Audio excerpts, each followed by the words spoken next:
अब 16 नम्बरमा हेरौँ, if sin a equals to 3/4 find the value of cos 2a। यदि sin a equals to 3/4 भए cos 2a को मान निकाल्नुहोस्।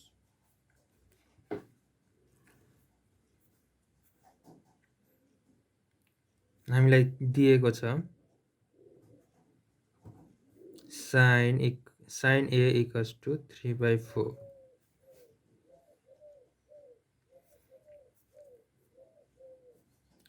त्यसै गरी हामीलाई मान कसको पत्ता लगाउनु पर्ने छ, cos 2a equals to what।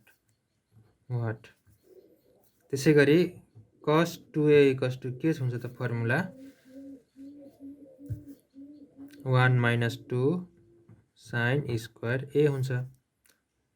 त्यसै गरी 1 minus 2 sin a को मान कति रहेको छ, इन्टु 3/4 को स्क्वायर। त्यसै गरी 1 minus 2 इन्टु 3 को स्क्वायर, 9 डिभाइड बाई 4 को स्क्वायर 16। पछि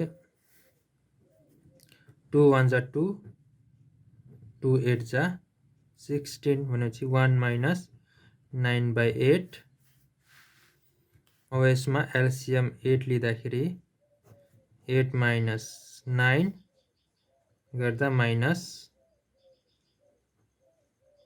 1/8 भनेपछि cos 2a equals to minus 1/8। यो हाम्रो के हो त, एन्सर।